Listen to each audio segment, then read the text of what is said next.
तुम्ही आधीचे इन्व्हेस्टमेंट्स असतात, मग तुम्ही लग्नानंतर हेल्थ इन्शुरन्स घेता, हे करता.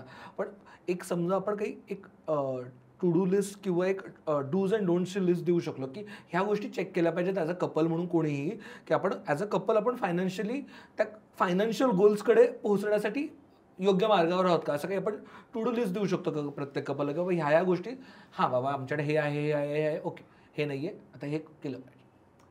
इमर्जन्सी फंड तर दोघांचे मिळून पाहिजेच आहे, तो तर एक मस्ट असतो. म्हणजे कारण कोणाची नोकरी कधी जाईल काहीच सांगता येत नाही. सो आपण टिपिकली जे म्हणतो की 6 महिन्यांचा तुमचा केवढा खर्च असेल तो आयदर सेव्हिंग अकाउंटमध्ये किंवा FDच्या स्वरूपात तो तुमच्याकडे असलाच पाहिजे. म्हणजे कोणाची नोकरी केली तरी टेन्शन नाही येत, तुमच्याकडे तेवढा कॉर्पस आहे. सो ते तुमच्या चेकलिस्टमध्ये हवं. इन्शुरन्स मगाशी जे आपण म्हटलं ते तुमच्या चेकलिस्टमध्ये हवं. या 2 गोष्टी असतील ना की तुमची बेसिक शॉर्ट टर्म. सगळ्यांना भीती काय असते माहिती आहे का शार्दूल, अचानक काही झालं तर, हीच मेन भीती हीच आहे ना. सो अचानक काही झालं तर मध्ये काय होऊ शकतं, अचानक नोकरी गेली तर इमर्जन्सी फंड आहे. अचानक काही ॲक्सिडेंट झालं तर हेल्थ इन्शुरन्स आहे. अचानक अनफॉर्च्युनेटली कोणाची डेथ झाली, लाईफ इन्शुरन्स आहे. हे सगळं ऑल अचानक ह्याच्यात कव्हर झाले. मग बाकी तुमच्या इन्व्हेस्टमेंट्स येतात की ह्या सगळं तुमच्या long term, medium term, long term गोलसाठी झाले. त्याच्यासाठी मग तुम्ही गोल ठरवता आणि गोलप्रमाणे म्युच्युअल फंडमध्ये टाकता किंवा स्टॉक्समध्ये टाकता किंवा गोल्डमध्ये टाकता, जे काय तुमचं प्रेफर्ड आहे इन्व्हेस्टमेंट आहे. सो ती तुमची चेकलिस्ट तुमच्या गोल्सप्रमाणे तुमची ती पुढची चेकलिस्ट आहे. पहिली तुमची चेकलिस्टमध्ये मी म्हटलं इमर्जन्सी फंड, इन्शुरन्स, हे झालं की बाकी तुमच्या इन्व्हेस्टमेंट्स पुढे टक येत राहतात बेस्ड. आणि हा इमर्जन्सी फंड बद्दल ॲज यू सेड की इधर ते सेव्हिंग्ज अकाउंटमध्ये असले पाहिजे, पण सेव्हिंग्ज अकाउंटमध्ये काय होतं आपल्याकडनं खर्च होण्याची भीती असते. आणि FD म्हणालीस, पण फिन इन्फ्लुएन्सर तुझ्यासमोर करतोय, पण mostly I know you don't like that word, but still mostly हे फिन इन्फ्लुएन्सर हे म्हणतात की अरे FD म्हणजे एकतर फेमस आहे की FD सगळ्यात वाईट आहे, FD सगळ्यात आवडतं कार्ट आहे ज्याला मारायला आवडतं यूट्यूबवरती, दॅट इज FD. आणि यू सेड FD करा. हो, खूप अनफॉर्च्युनेट आहे जेव्हा फायनान्स इन्फ्लुएन्सर्स म्हणतात की FD करू नका. अतिशय चुकीचा सल्ला आहे असं मी म्हणेन. FD कधी असावी हे मी सांगते, जेव्हा तुम्हाला तो पैसा 1 वर्षाच्या आत लागणार आहे. उदाहरणार्थ आपला इमर्जन्सी फंड, कारण आपण 6 महिन्याचा फंड तयार करतोय आणि इमर्जन्सी कधीही येऊ शकते ना, म्हणून तर 1 वर्षाच्या आत लागणारा पैसा आहे तो तुमचा FD मध्येच असला पाहिजे.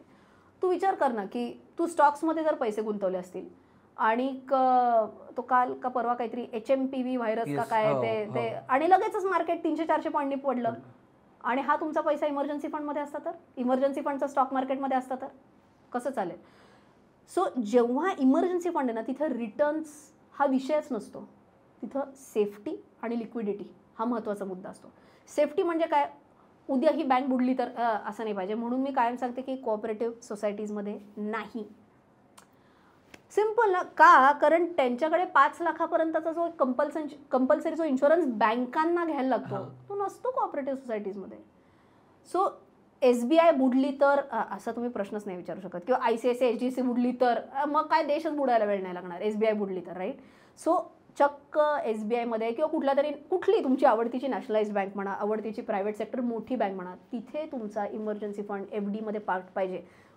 सेफ्टी आहे का, 100% आहे. लिक्विडिटी आहे का, हो. मी रात्री अपरात्रीसुद्धा माझ्या ॲपवरनं पटकन FD मोडून सेव्हिंग अकाउंटमध्ये पैसे ट्रान्सफर केले आणि मी ते वापरू शकले पाहिजे, काहीच हरकत नाही. सो FD हवी, 100% हवी. कशासाठी हवी, शॉर्ट टर्म नीडसाठी हवी. फायनान्स इन्फ्लुएन्सरचं कधी बरोबर असेल हे मी सांगते, जे आपण मगाशी म्हणत होतो, मुलाच्या शिक्षणासाठी पैसे पाहिजेत आणि म्हणून मी FD करतोय. रॉंग. कारण FD तुम्हाला देत आहे 6% आणि महागाई पण 6% किंवा कदाचित जास्तीने वाढते. तुम्ही लॉंग टर्म गोल्स त्यांनी कधीच अचीव्ह नाही करू शकत. सो FD लॉंग टर्म गोलसाठी प्रचंड चुकीचे आणि FD शॉर्ट टर्म गोलसाठी तेवढीच बरोबर आहे. FD ॲज अ सेव्हिंग म्हणून बघितलं पाहिजे, नॉट ॲज अन इन्व्हेस्टमेंट म्हणून बघितलं, not as a long term investment. Okay. As a short term investment जे तुमच्या गरजांना, रातोरात येणाऱ्या गरजांसाठी उपयोग पडेल, त्याच्यासाठी FD आहे. ह्या सगळ्या झालं की आपण काटकसरीने राहायला पाहिजे, हे झालं पाहिजे, ते झालं पाहिजे. पण एक आपण 32-33 झालं, आत्ता नाही एन्जॉय केलं तर मग कधी करणार एन्जॉय.